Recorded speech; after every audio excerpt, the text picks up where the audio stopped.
Assalamualaikum warahmatullahi wabarakatuh. Dan selamat datang ke rancangan Kisah Seram Netizen. Jadi pertama sekali aku ingin mengucapkan terima kasih banyak-banyak kepada korang semua yang masih lagi sudi dan setia menonton rancangan Kisah Seram Netizen ni.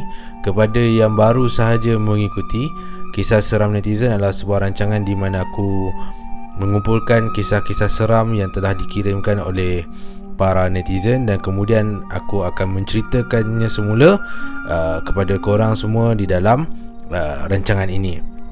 Kepada yang masih belum subscribe, bolehlah tekan butang subscribe di bawah, dan jangan lupa untuk tekan butang loceng supaya korang mendapat notifikasi setiap kali aku memuat naik video-video yang terbaru. Okey, untuk kisah seram netizen kali ini, episod kali ini, aku nak buat slot khas lah, satu slot khas. Ini berkenaan dengan aku akan kongsikan kisah-kisah seram yang berlaku di hospital. Dan kisah-kisah seram ni aku perolehi daripada ebook yang dikirimkan oleh partner in crime aku dalam kisah seram netizen aku, iaitu Dr. Chaku lah. Dr. Chaku ni ialah orang yang pernah menyumbangkan voice note kepada aku. Okay, di mana dia ada kongsikan kisah-kisah seram dia yang ada yang berlaku di hospital. Dan kemudian baru ni pun dia ada kirimkan kepada aku ebook. Dia kata kat aku, kalau aku nak baca ebook ni, aku boleh kongsikan lah kepada para pendengar kisah seram netizen. Jadi hari ini, untuk episod kali ni, aku ingin kongsikan kepada korang semua beberapa kisah lah, okay, yang telah berlaku di hospital. Dan semua yang berlaku yang aku nak ceritakan ni ialah semua yang berlaku di hospital. Jadi tanpa kita membuang masa, jom kita sama-sama dengarkan kisah-kisah seram yang benar-benar berlaku, okay, yang terjadi di hospital. Tapi sebelum nak bermula, aku nak ingatkan, anggap sahaja apa yang korang dengar ni ialah sekadar hiburan. Jangan mudah percaya dan jangan mudah taksub. Okey, jom kita mulakan. Entah siapa yang jonah malam ni. Ibu semua nak terberanak. Jururawat pula cuma 3 orang sahaja. Kebetulan ada 2 ibu yang nak dihantar ke wad bersalin. Aku dan M berganding bahu tolak 2 pengusung dalam masa yang sama. Sampai di wad bersalin, jururawat di sana mengarahkan agar salah seorang ibu dihantar ke bilik A dan seorang lagi ibu ke bilik B. Ibu yang pertama kami dah hantar, tapi bilik untuk ibu kedua tu gelap dan kelihatan di dalamnya aku nampak ada seorang ibu yang baru lepas bersalin sedang menyusukan anak dia. Wanita yang sedang menyusukan anak di bilik B itu rambutnya panjang mengurai. Aku beritahulah jururawat wad bersalin. Lalu muka jururawat itu dan rakan-rakannya berubah serta-merta.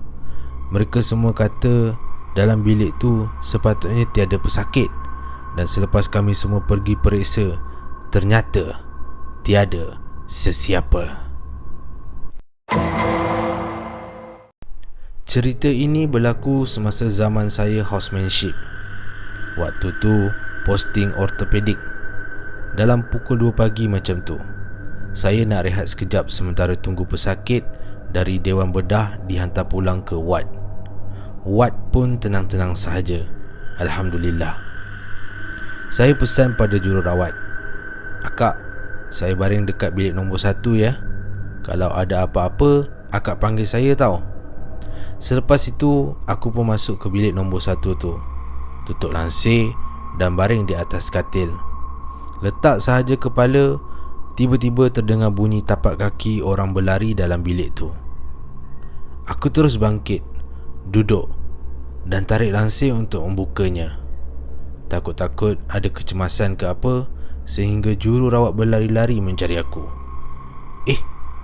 Tak ada siapa pun. Gelap dan senyap je, sama macam masa aku masuk bilik tu tadi. Getus hati aku. Aku pun tutup lansir dan baring semula. Aku letak sahaja kepala, terus terdengar suara budak-budak menjerit-jerit, galak macam seronok sangat mengetawakan aku yang terpinga-pinga. Apa lagi, aku terus laju-laju capai white coat dan berlari keluar dari bilik berkenaan untuk cari akak jururawat semula. Takut aku nak tidur situ seorang diri. Seusai solat isyak di masjid, saya bercadang pergi ziarah abang di Hospital Umum Sarawak. Saya bertolak terus dari masjid. Sampai di sana, saya masuk lift, tekan punat ke tingkat wad abang saya. Wad yang menempatkan abang saya terletak di blok baru hospital itu. Bau cat di blok itu pun masih segar. Masuk sahaja ke dalam wad, tengok abang tengah baring seorang diri. Saya mendekati dan duduk di sebelahnya. Waktu itu abang baru selesai pembedahan ketumbuhan dalam hidungnya. Kemudian abang tiba-tiba membuka cerita. Malam tadi abang jumpa Ju-on tau. Dahi saya berkerut. Macam mana abang tahu tu Ju-on? Abang mimpi kot. Betul, abang masih sedar, belum tidur.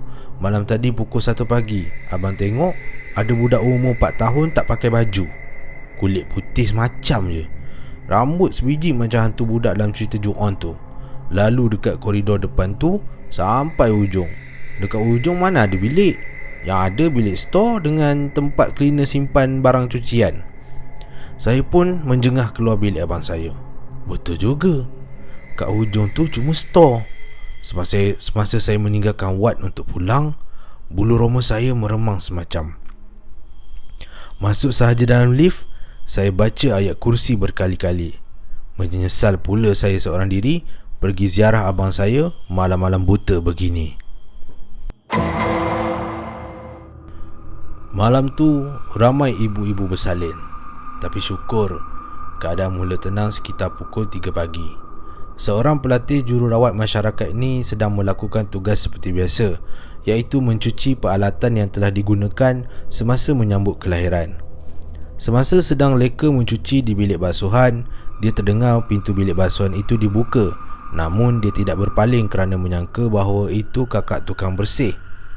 Kakak tukang bersih menyapa, "Banyak kes malam ni dek?" Boleh tahan juga banyak," balas pelatih jururawat masyarakat tersebut. Matanya masih tertumpu pada peralatan yang sedang dibasuhnya. Kemudian kakak tu bertanya lagi, "Dek, kalau kakak minta uri ibu sikit boleh?" Pantas jururawat itu menoleh, namun tak ada kelibat manusia di situ melainkan dirinya. Meremang bulu roma di tangan dan tengkuknya. Cepat-cepat dia selesaikan basuhan dan beredar dari situ. Pada malam kejadian, saya keluar wad untuk ke farmasi yang berada di Jabatan Kecemasan. Waktu itu sudah lepas jam 12.30 malam. Maka saya redah sahajalah dari blok A pergi ke blok B, masuk blok C, D. Saya perlu gunakan lift yang berada di lift blok C, D itu untuk turun ke tingkat 2 di mana Jabatan Kecemasan itu berada. Masa nak ke sana tu semuanya okey. Entah macam mana, masa nak naik semula ke wad, sewaktu berada di perkarangan lift, saya terpandang lift bomba terbuka. Lift lain semuanya tertutup. Dalam lift bomba itu ada kelihatan pengusung, tapi tak ada attendant atau staf yang bertugas mengiringinya. Saya mula rasa semacam atas pengusung tu ada mayat, dan ia terbiar sahaja begitu di dalam lift bomba berkenaan. Seramnya, lift itu pula statik sahaja, tak bergerak-gerak, padahal lift itu tak ada fungsi untuk hold. Lift-lift lain pun kelihatan macam tak berfungsi sahaja. Tak apalah, saya buat tak tahu, buat hati kering sahaja dan pergi gunakan lift tengah untuk naik semula ke wad. Semasa dalam lift, jantung saya berdebar-debar, namun saya selamat sampai di wad tanpa ada gangguan lain.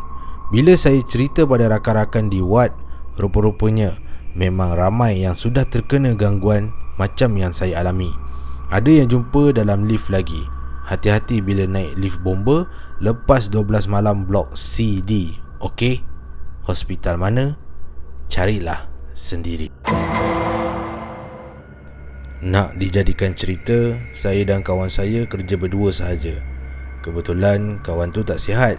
Awal-awal lagi dia dah makan ubat dan terus lentok di kaunter jururawat. Maka tinggallah saya seorang diri jaga wad. Kasihan juga tengok kawan tak sihat. Saya teruskan kerja buat laporan dan buatlah apa yang patut. Kawan saya tu tidur memang langsung tak sedar. Lebih kurang jam 4 pagi, saya tengah leka menaik laporan pesakit di komputer. Tiba-tiba terperasan macam ada benda bulat hitam melantun-lantun di koridor di kaunter. Meremang bulu roma saya. Saya tengok skrin komputer yang paparkan visual CCTV sebelah. Tak ada apa-apa. Tak ada pula benda hitam tu. Okey, saya tutup komputer. Pergi terus dekat sebelah kawan yang tidur tu. Lena sungguh dia tidur. Oleh kerana tak boleh nak ajak dia berborak, saya pun main telefon. Sedang leka bermain telefon, tiba-tiba terasa ada benda menarik poket uniform saya. Saya tengok poket, tak ada apa-apa pun. Ya Allah, lindungilah aku daripada dikacau. Aku hanya mencari rezeki. Doa saya. Selepas itu, tak ada gangguan dah. Tak tahu kenapa tak tergerak hati nak kejutkan kawan saya pada masa tu. Malam tu, walaupun saya dah ada rasa nak terkucil, saya sanggup tunggu sampai azan subuh, baru berani nak pergi tandas. Pada hari kedua aku ditahan di Ward 7, pukul 3 pagi, aku memang dah tak tertahan nak membuang. Jadi, terpaksalah juga aku ke bilik air untuk melepaskan hajat. Ketika aku nak masuk bilik air, ada seorang kakak sedang menolak kerusi roda mak dia keluar daripada bilik air. Lega bila tahu aku bukan seorang diri. Kemudian ada seorang lagi dekat dalam bilik air tengah sedang sikat rambut sambil menghadap cermin. Aku cepat-cepat melabur. Keluar kubikel tandas, kakak tu masih sikat rambut lagi. Aku pergi ke sebelah sinki dia, basuh tangan. Tiba-tiba, berdebung. Oops, sorry, tercabut pula, kata kakak tu sambil tunduk mencapai kepala dia di lantai bilik air. Dalam gelap, aku tinggalkan sebentar bonda yang sakit di Ward 7 untuk solat subuh di masjid berdekatan dengan hospital. Aku melulu masuk ke tempat menunggu pesakit luar untuk menanti suami menjemput. Dalam samar lampu, aku lihat ada yang sedang duduk di bangku. Ada teman, taklah takut sangat, getus hati aku. Aku pun duduk di sebelahnya. Sunyi sepi suasana awal pagi sebelum dia bertanya jam pukul berapa pada waktu itu. 5.27 pagi, jawab aku sambil menoleh pada dia. Dia tersenyum, giginya susun teratur walaupun berserpih. Aku tatap wajah dia. Dia senyum makin lebar. Baju putihnya koyak rabak. Baru aku sedar, dia duduk di atas pengusung mayat. Ada tali mengikat mukanya. Saya kemalangan. Dah sampai ajal. Aku berbaring mengiring di atas katil, membelakangkan pintu. Tiba-tiba, kedengaran ketukan dan pintu dibuka. Aku menoleh. Kelihatan dua orang jururawat. Seorang daripadanya memegang bayi dan berkata, "Mrs. Lee, bayi awak nak menyusu." Aku terus menelentangkan badanku. Anak saya belum lahir, sambil menunjuk perutku yang besar. Nasib baik belum bersalin. Kalau tak pasal-pasal aku bawa balik anak orang lain. Jururawat itu tersipu-sipu kerana tersalah dan segera menutupkan pintu semula. Aku kembali mengiring dan cuba melelapkan mata. Bukankah tadi ada dua orang jururawat? Aku terfikir. Mata aku kembali terbuka luas. Kelihatan sepasang mata merah sedang merenungku. Saya bersama tim APM respon satu kes MVA. Pesakit mengalami sedikit kecederaan sahaja. Alhamdulillah. Setelah pesakit dimasukkan ke dalam ambulan, saya menegur, "Bang, isteri abang dalam kereta tu lagi. Kami rawat dia lepas ni Pesakit tersebut membulatkan mata dan berkata, "Tapi saya memandu seorang je, cik." Ya, itulah dia kisah seram yang berlaku di hospital yang diambil daripada e-book yang dikirimkan oleh Dr. caku. Sama ada apa yang berlaku tu adalah benar-benar berlaku ataupun tidak, itu terpulang kepada kepercayaan diri masing-masing macam mana lah.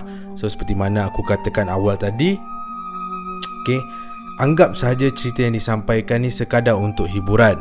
Okay, jangan mudah percaya dan jangan jadi taksub. InsyaAllah pada minggu akan datang aku akan kongsikan lagi kisah-kisah seram yang berlaku di hospital yang ada dalam e-book Dr. Caku ni. Sebab ada lebih kurang 100 cerita yang aku nak kongsikan.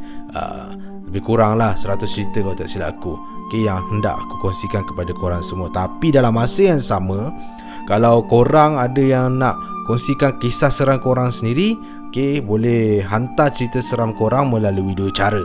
Okay, cara yang pertama ialah dengan klik link Facebook aku di ruangan description, dan kemudian boleh hantar mesej cerita seram korang. Ataupun lagi satu cara, okay, dengan email kepada aku cerita seram korang. Aku ada letak juga email address aku di ruangan description. Okay, so kalau nak share cerita seram, boleh hantar cerita seram korang tu kepada aku.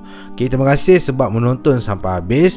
Okay, jangan lupa untuk tekan thumbs up kalau korang suka dengan apa yang aku sampaikan ni, dengan apa yang aku buat ni.